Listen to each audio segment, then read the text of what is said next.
Welcome to Games Growth with Upptic, a podcast about the discipline of scaling digital games. We speak with industry experts and investigate trends to highlight the strategies, technology, and tactical methodologies you can use to profitably grow your game to massive global audiences. If you're interested in learning more about Upptic, visit us at upptic.com. Awesome.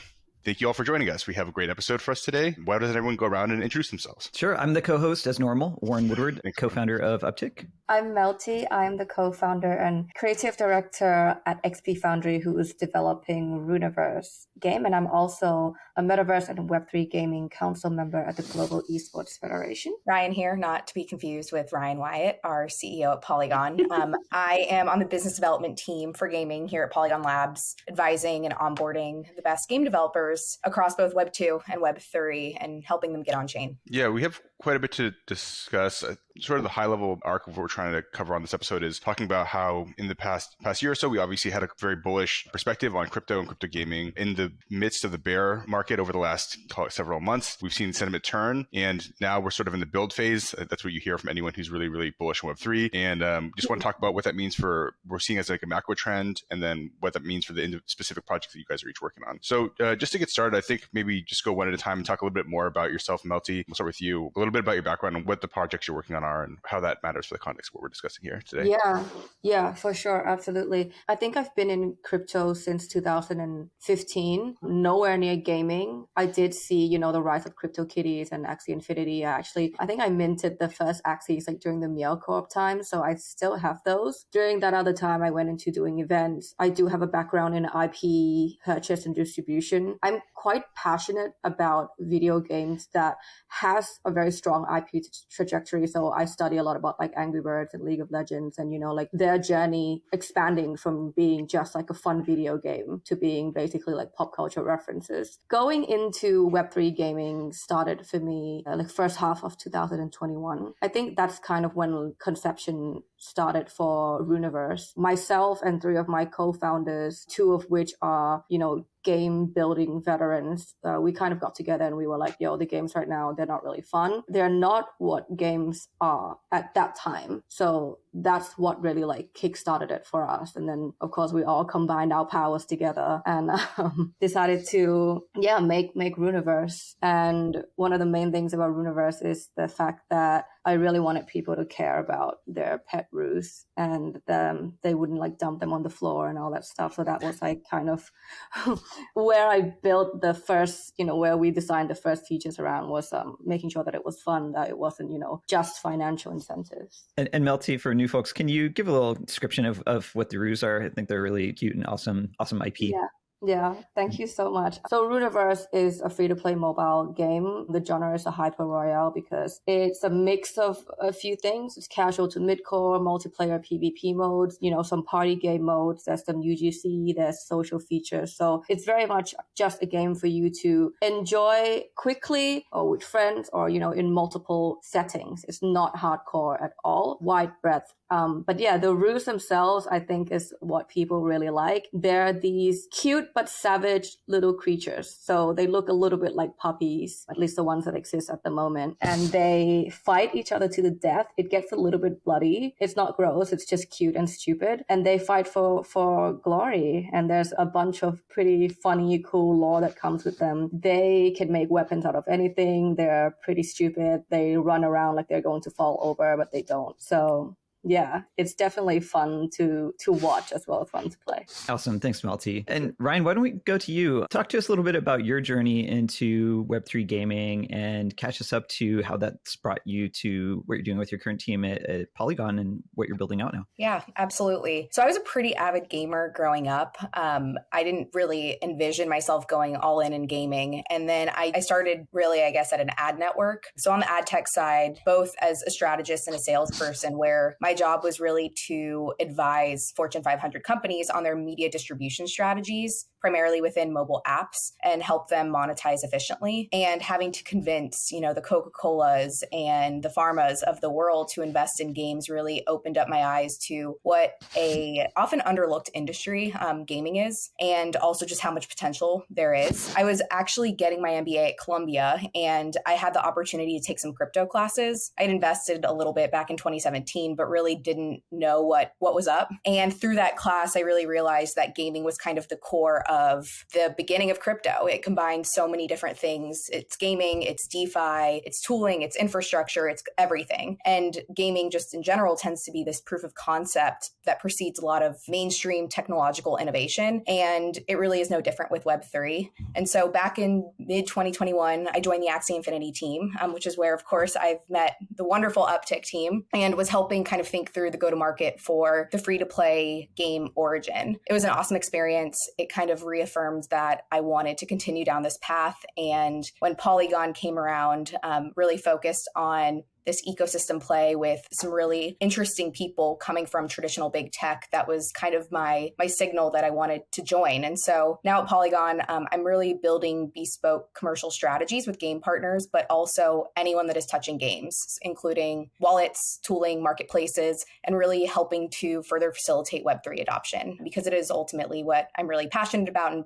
we're in early days, but we're really just getting started. Awesome. Thank you so much, Rian. Yeah, and an extra shout out to Rian for those. We're recording this podcast on March 14th. Upptic just announced yesterday a formal partnership with Polygon, some cool things we're doing to support their games. And we've got a deep dive episode with Irv from Polygon. It's going to be coming out in the next week or two, kind of going deeper on Polygon's game ecosystem and that partnership. So both of you are really trailblazers, I think, at the forefront of Web3 gaming right now. And also, I see you both really playing the long game. That's been kind of a cool thing about the bear market, is a lot of the noise and the people after quick cash are out. Rian, I actually want to go off script a little bit. I know you just came from South by Southwest. I think large conferences are always a good chance to get a read on the pulse of the industry. We're going to be, a lot of us, going to GDC next week on the West Coast in the US. What was kind of the vibe that you were getting, like maybe to set the table for discussing like this moment in the market? What's the kind of consensus that you're getting boots on the ground lately, the vibe in the industry for where Web3 gaming is at? You know,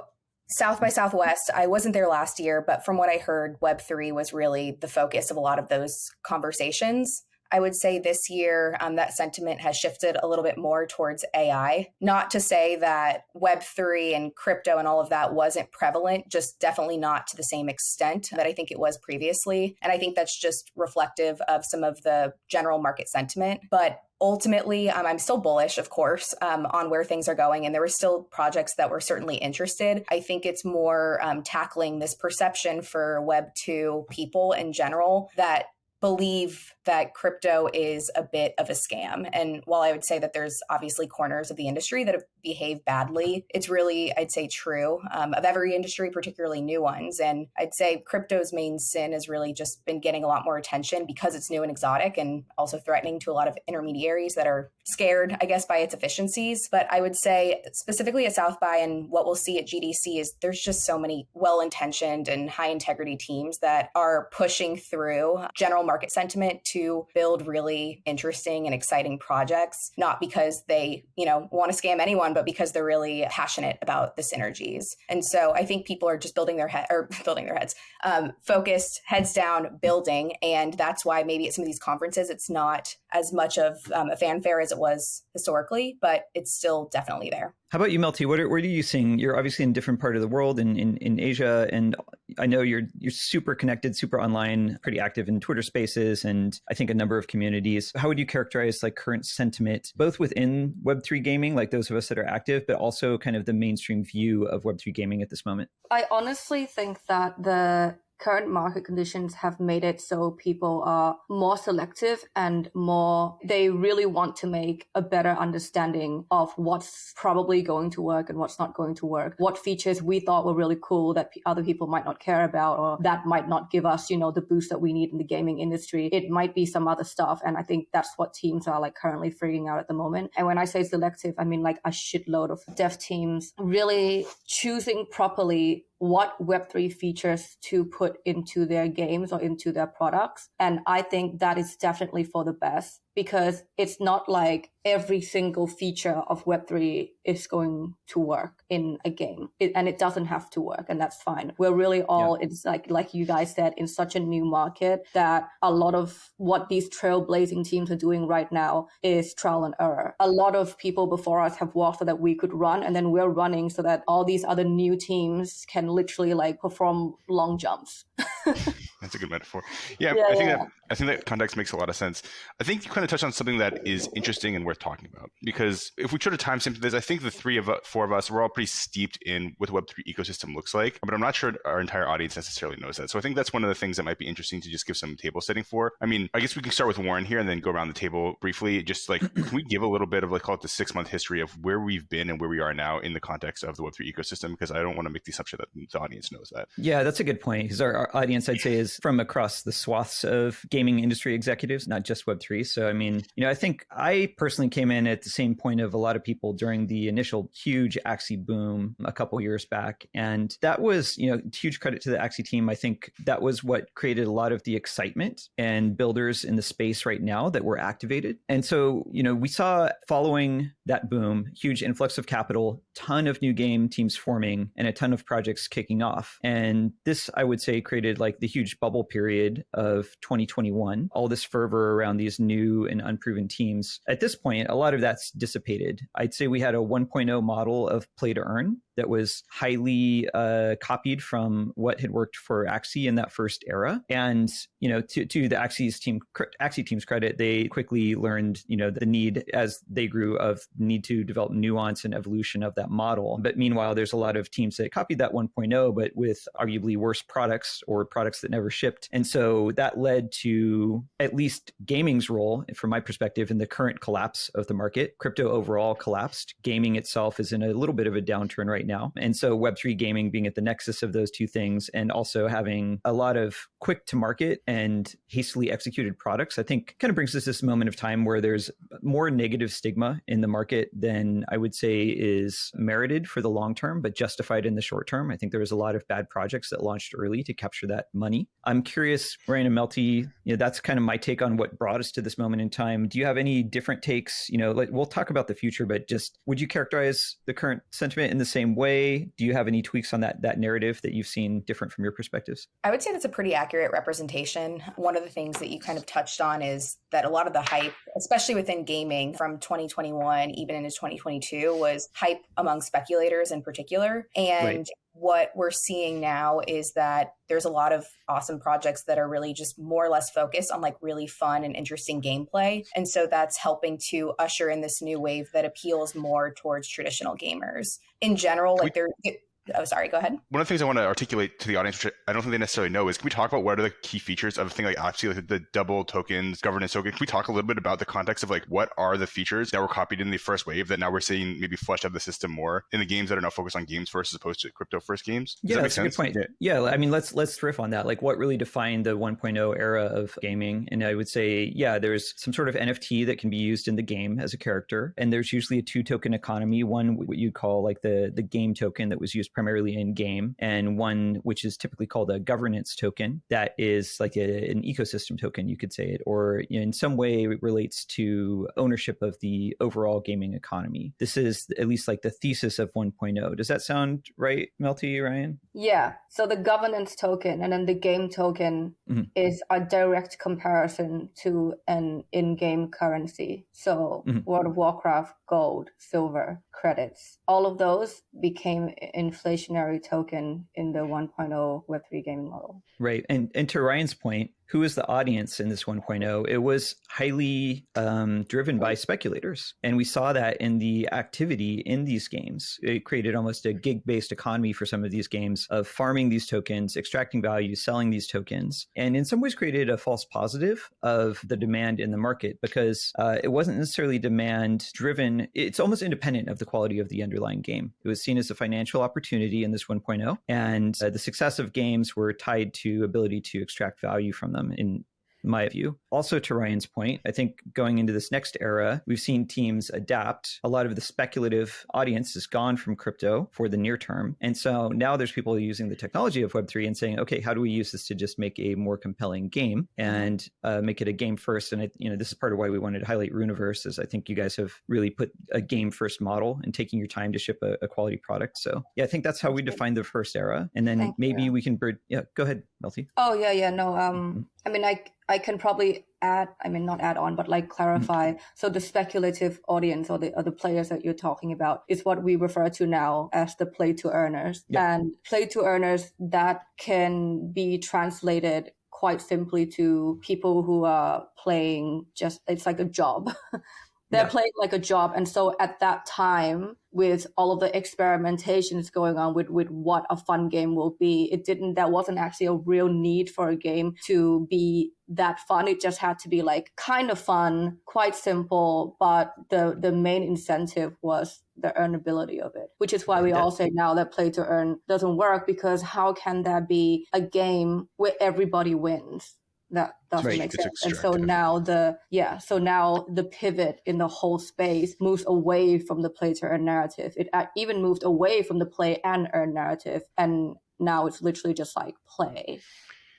I think it's really important that you call that out, Melty, because I think these two things get conflated. So that pushback that I've gotten from a lot of my traditional gaming industry friends when talking about Web3 is they'll always push back with like, yeah, but play to earn clearly doesn't work. Like that clearly failed. And it's like play to earn does not equal games built with Web3 technology. It was a model, and it's not it's a primitive model at the end of the day. And I think now we're evolving that model. Yeah, unfortunately, that's what stuck with the traditional gamer, so they think that that's all that crypto gaming is. But and one of the reasons I think we're really bullish on Polygon, and I think Rian, we could go to you with this, is like Polygon is doing a really, really good job of expanding the ecosystem for what it is to be a Web3 product, right? And I think maybe that's the thing we go next is like, let's talk about sort of what are some of the things that Polygon is doing to highlight not just that it's an NFT or it's an NFT game, but expanding the pie to mainstream audiences. Can you talk a little about what some of those initiatives are and what are good examples of people doing this in the new way, basically, not a non-extractive model? Sure.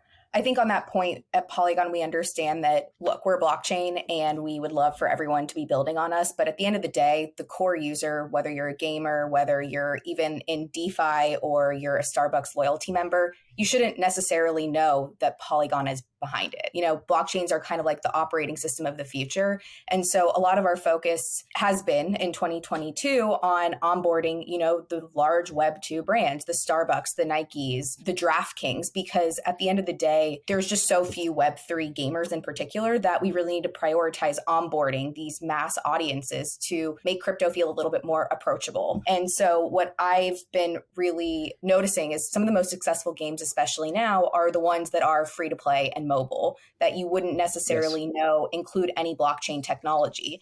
And we're already starting to see like some mobile games like Arc 8, you know, take NFT IP from, you know, cyberkongs or crypto unicorns that have really devoted NFT communities, but help bring them over into more of this Web 2.5 kind of area. And so I think that's what we've been successful at historically and what we'll continue to prioritize in the future, because as much as we want this Web3 future, we do need to kind of handhold people through that. And so I think the Web 2.5, as we call it, is really that sweet spot where you can have really fun game experiences that incorporate blockchain technology without necessarily making it at the forefront of the experience. Exactly. So not making it the value proposition, because that's not what it is. It's a feature. So exactly. And it enables things like ownership and transparency that any gamer can identify with without it being just specifically related to the technology itself. Yeah, I completely agree with you here. And I think that more people are really starting to understand this. Like, why would a game go around saying that it's a Unity game? That doesn't make any sense. If that's your main, if that's your main selling feature, then like you got some real problems with what you're building. No, like players just want to play and they just want to like, they don't need to know like, oh, it's on this chain and this chain is way better than that chain, and they just want to play. So sorry. So you called out one Arc 8. If you guys have other ideas, one of the things I'm very curious as to who's doing this right. Like, what are the gold standards of the people doing Web3 games well? Arc 8 was one that you just called out, Ryan. Are there any other examples that either of you have in terms of, or Warren, obviously you do a bunch of Web3 gaming as well. What are like really projects that are doing the 2.0, which is a term I really like, Ryan, 2.0 version of gaming well? And what are the key features of those games that are really making them differentiated in this new age of Web 2.5 gaming? Yeah, I can start here. I mean, I think to Ryan's point, there's a number of teams that we're seeing that are taking an opt-in model on Web3 gaming experiences. And I think that's really the model for the near term. You know, some of the teams that we're close to, like Falco with The Harvest, Project Elune with Star Garden, these are games that are going to be, you know, free to play games first and foremost. And then if you don't want to, you never have to participate in a Web3 ecosystem. And when anyone who has studied free to play economics knows that there's basically like a curve where at the top of the curve, you have your most invested players that that usually have the most disposable income and disproportionately power the economy. And I think that game developers are starting to realize that like you don't have to just build your entire project for people who are willing to spend $500 on an NFT or whatever the ridiculous prices were that we had in the bull market. You just build a compelling free-to-play game where as part of your economy, you have ownable, collectible digital items and other ways that you can implement like a Web3 layer that enhance the experience for those that are like your most engaged, kind of highest on that curve players, and give them opportunities to be like even more activated to purchase things that are not just like in-app purchases that go into a black hole when they buy them, but to get rare items in the game that they can hold on to and trade in the future. And I think that's what I've seen these teams maturing to, those that have survived the bear market, that continue to get funding because their ideas are good. Is that the key feature? Is it that we're back to free to play? I mean, do Ryan or Melty, do you all have an opinion on that?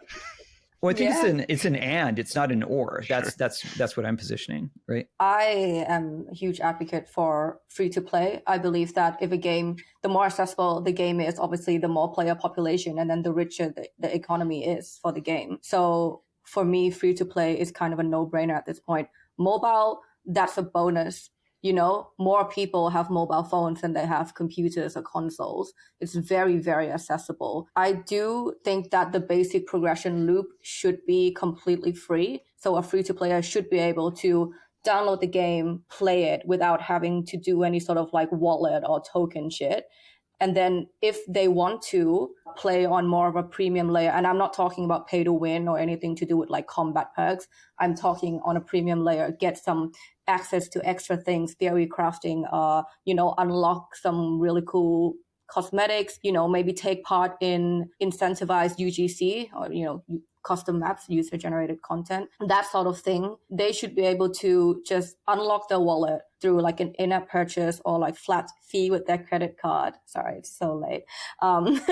And then get access to their NFT, which we don't even have to call NFTs. Why do we have to call it NFTs? People are like, what the hell is a non-fungible token? It's just like a digital collectible or an in-game asset. I have a really strong, I think, feeling about, the way that we are presenting these blockchain features to just mainstream audiences. I also wanted to clarify that I don't think that every single game that utilizes the blockchain needs to go mainstream or be free to play. I think if you want to be mainstream, then you should go free to play. But there are games that can still be called blockchain games, and they are kind of more classified as like indie games. Right. And their goal is like they want to be a game for that chain, and so that's okay. So I think that's like you do your thing. You've seen ones that I think are successful, like BR1, for example, on Solana. They do I think spawn, like kill to earn. You pay a little bit to spawn, and then you kill, and then you get some back. I think that's really cool,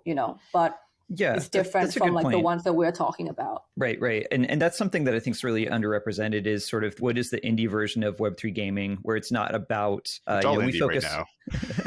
Well, I mean, yes and no, because there's games that are raising, tens of millions of dollars or more to go to market. And with the VC backing comes an expectation of mass market penetration in order to justify that, right? But there's nothing saying you have to go down that road. You can bootstrap, you can make a cult classic. I mean, there's plenty of cool teams doing that. We tend to focus more on those games that are going really mainstream because that scaling work is where our team's focus is. But that's a good point, Melty. It's not like this is the only model, and there is a thriving indie Web3 scene as well. Yeah. The one thing that you called out, which I think is actually a really interesting mechanic, which I expect to see pretty ubiquitously, is the unlocking the wallet for an IAP or flat credit card fee from a mobile game. I haven't seen that in a game. Maybe that exists today, and I just haven't experienced it myself. That seems like that's going to be the standard going forward. I would expect to see that basically everywhere once this becomes sort of mainstream with the games that are doing this on the mainstream. Okay, well, one other thing I want to talk about is we're talking about this transition to mainstream, and one of the things I always ask, I've said this a lot on the podcast, but I play a ton of games, and I've tried many Web3 games, and I'm infuriated by the experience of playing Web3 games generally. And I want to talk about what are the different pain points that still need to be solved in order to make the transition from where we are today to the mainstream. What are like the mental hurdle barriers? What are some of the infrastructures we need to solve? Maybe Ryan first. Do you have thoughts here? We kind of alluded or touched on it before with just wallets. I mean, that is kind of the be all end all right now with onboarding people into crypto. You have to jump through like 30 different steps to set one up. And it's hard. You want to introduce new technology without creating additional barriers for gamers or anybody else. And so I think from an infrastructure standpoint, we're definitely seeing, at least on my end, some of the capital is dried up for investing in games studios specifically, but a lot of that is now focused on the infrastructure side. And so on-ramps and off-ramps have definitely improved. I think we'll continue to see some of that with wallets as well. But that ultimately, for me, is one of the key factors to getting more people just generally in the industry. And then the other side of it, I think, is regulation, but that'll come later, hopefully. US seems to be a little bit behind what Europe is doing. They're going to be announcing MiCA and how they treat, digital assets, but that's kind of the other side of it is for, I think, some of these bigger companies, they just don't really want to operate in this regulatory gray area. And so after just user onboarding, that seems to be a really big pain point and focus for people. That makes a ton of sense. Melty or Warren, do you have any thoughts about this piece? Oh my God. Yeah, Rian was making me think a lot because you were saying that so many VCs are investing a lot in infra. It's very, very true. We're seeing, funding dry up a little bit for game studios, which is such a shame because this is the time when the game studios, the good game developers are pivoting if they haven't already pivoted. So, obviously pivoting everything away to Web3 or pivoting to Web3? Pivoting to realizing that Web2 and Web3 are not mutually exclusive. Right. That these are all just sets of features. They're pretty disruptive features, right? As we've all agreed. But we're starting to see benefits that we thought were super cool, like 100% decentralized games. Maybe that's not what people are looking for. Maybe do gamers really care about 100% true ownership? Are we really there yet? Maybe not yet. So I think what I mean to say is like all good developers, all good teams that are building games, they know how to pivot and they understand, the plus or minus expected value in doing so. Teams who keep themselves in this type of reality check, they know to look at whatever they're building from a viewpoint of like a developer and also a publisher. So what if this game isn't successful? What if this feature sucks? You can't know 100% how players will react and you have to test it. So teams that are fluid like this, like they're well prepared, but they are able to build without constrictions, to always be able to problem solve and be like water when things kind of like change, especially in a market that fluctuates so much. I think that those teams do deserve attention and support and funding because these are the teams that are going to be, leading us into this new inaugural breed of, games. So it's such a shame, I think, that the studios and these games are now getting, less support. But that's the reality of it. Obviously, infrastructure is something that's going to make a lot of things possible for these developers. I don't know. It's such a little paradox for me. We also ran an analysis last year, and it's something like there's like $7 billion of VC funding in new Web3 game studios. So I think there's probably a lot of funding. Oh, can they come to me? Because we just opened seed round, and we're like, huh. That's the irony about this moment in time, right? Which is like all of the cash grabbers are primarily out of the market. The game teams are more mature. The products are further along. You can actually see gameplay footage and play these games. The valuations are down. And get traction. Yeah. Yeah, exactly. Valuations are down. Yeah, it's like it's never been a better time to invest in the space, but it's never been a harder time to raise capital for the really legit teams. Absolutely. I'm just glad the intentional Ponzi's are now getting absolutely kicked out of the door. And just now it's like, it's a great feeling that, fun experiences, which is where it's supposed to be at, is going to be the main incentive. And, if you want to make money through a game, you can, but it won't be for grinding 8 hours a day on a game that is not going anywhere. Yeah. Rian, were you trying to say something? I was more or less going to agree. I think it's almost, this might be in disagreement with Melty, but some of the top game studios, especially the more Web2 that are migrating into Web3, realistically, they're not going to have trouble raising. I think just the strength of their team alone and the roadmap that they're able to kind of project. It is the smaller indie studios that are going to have a harder time, at least initially, but raising a seed, not an easy time to do that. But if you have any sort of retention metrics, users, anything to latch onto, that is so few and far between in the space currently that those are the projects that won't necessarily have as much trouble. And they shouldn't, because at the end of the day, the valuations from last year and the teams with no game experience that were raising insane amounts of capital, those days have come and gone. So I think it's unfortunate for a lot of the teams that are strong and do need that funding, but it's also, in my opinion, a bit of a good thing as well. Warren, you've talked to a lot of game companies that are dancing around the space. I'm curious what your sentiment is. I know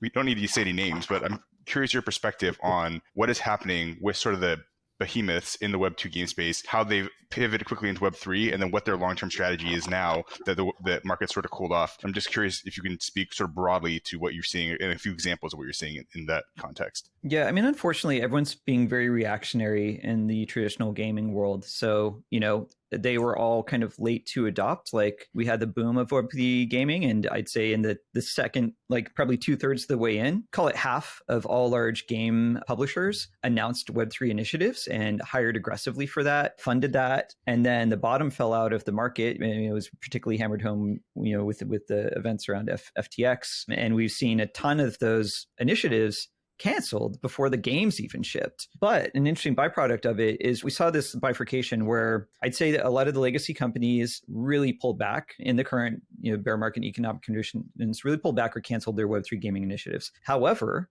people got a taste of it. A lot of those leaders we've been seeing leaving the legacy gaming companies and founding new startups that are building using Web3 technology. So it's very interesting because it pulled leaders in legacy gaming into the space, not through the existing infrastructure. Interesting. Yeah, that is. I mean, it makes sense, but it's interesting. I want to kind of go a little off topic, something we don't really cover, and I'm not sure who to throw this to. But one of the things we saw over the last week is basically two banks in the United States collapse as traditional bank runs occurred. And that's something that we haven't seen since about 2008 in a sort of major scale in the United States. And one of the interesting downstream side effects of that is both Bitcoin and Ethereum, and probably most of the altcoins, which I haven't been tracking as closely, have major 25% up bull runs.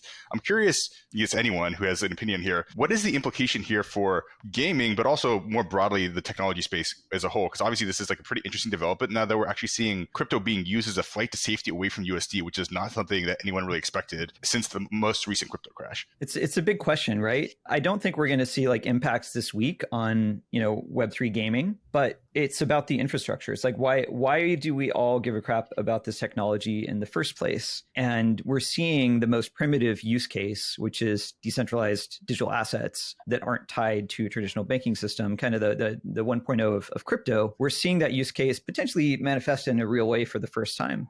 Not in a long-term way, but it's at least making people on the cusp be like, oh yeah, this is why this technology was built. In similar ways, any belief we get in the technology overall will ultimately be good for those building in Web3 gaming. I think sentiment on all things Web3, all things crypto was just at such a low over the last year. People just didn't want to touch it. And so I think as people just warming back up to practical use cases for decentralized technologies, it's a couple of steps in where they, realize the very practical use cases to make gaming and game economies more robust. So ultimately, I think it's a good long-term thing for the space. I don't think it's going to change anything for teams raising funds this month, but maybe 3-6 months from now, hopefully better conditions. What do y'all think? Yeah. I think what it is we're seeing the effects of a gateway drug. We're seeing people start to say, oh, this is why it's cool. Or not everybody, but people who are curious. Now they're going to go in the rabbit hole. And then it's just more people being more curious and maybe opening their minds up a little bit more to look into this and look into why people like us can see that this is like beneficial. It's like I said, it's like trying something for the first time and being like, oh, got it. It's cool.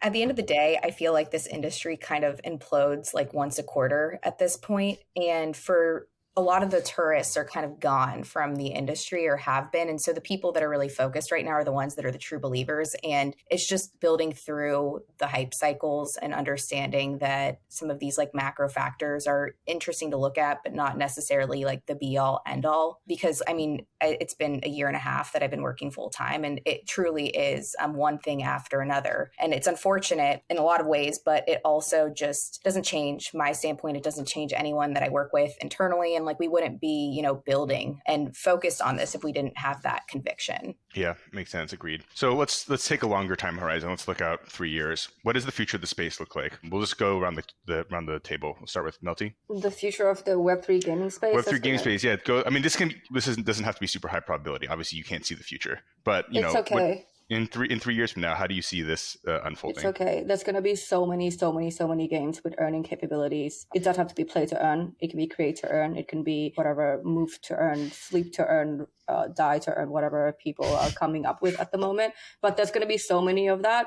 And players are going to gravitate to the ones that have built the most fun. So I think that just really is the most simple answer that I can give. And it just goes back to where we all started, which is humans just want to have fun. They like narrative, they like story, they like adventure, competing, social aspects. So whichever games are able to nail that, as we did in traditional gaming, they're going to be the ones that are mainstream and that has made it. Hard to disagree with that. What about you, Ryan? I fully agree with that. I think, we focused a lot of the conversation on like these quick free to play mobile games, which can get out to market quickly. You can iterate. And that's really been the focus because it takes so long and so much money to actually bring like a AAA game to market. And so I think in the next few years, we're going to see some awesome AAA games that are actually out and people are playing them and they're awesome. In addition, of course, to your more like casual games. So I'm particularly excited about that. And then I think it's just back to general user experience.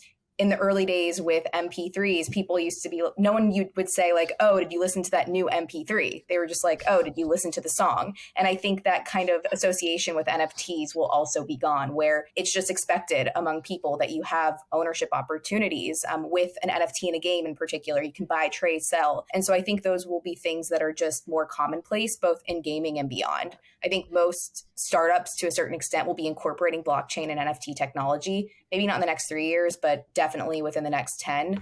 And I think we'll look back and laugh on, some of these really specific terms that really don't project the full picture of what exactly is going on. It seems very disparate from just the way that like current consumer companies operate, when in reality it is a lot more integrated than I think we expect. Right. We've been conditioned for digital goods to be worth zero, and that deconditioning is slowly occurring. Agreed. Totally. Warren, how about you? My main prediction is we're going to see one major breakthrough that checks two major boxes. The first is like exceeding the fun and streamability and virality factor with something using Web3 technology. And the other is addressing the onboarding problem in a seamless way. I think if a game can check both of those boxes, then we have our first breakthrough hit for the segment. And I mean breakthrough hit as like appealing to broad swath of gamers, not just big in the Web3 ecosystem. And it could be this year, it could be something like what Dr. Disrespect is doing with Dead Drop. It's at least a game that's like pushing that thesis. But I do think I'm betting my career on that it's a when, not an if, that something will check both of those boxes. And I think once we have a good precedent of that removes a lot of this baggage around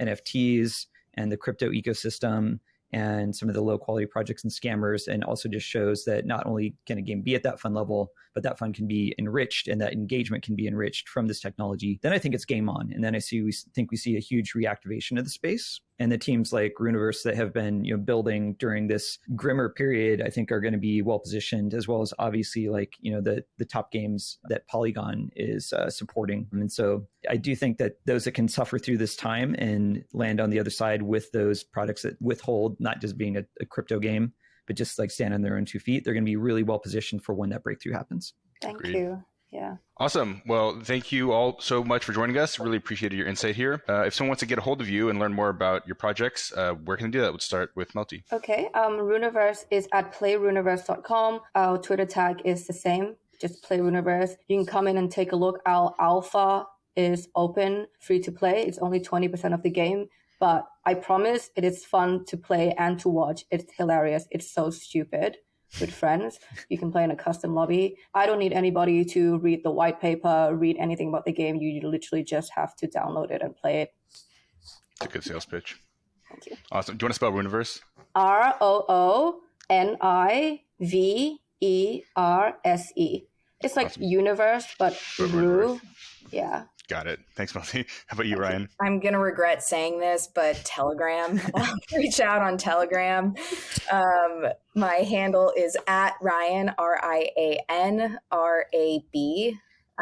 It's just where everybody seems to be in this industry. And so I will be most responsive there. If anyone wants to reach out, chat about Polygon, their game, anything along those lines, happy to. Awesome. Thanks, Ryan. Warren, take us out.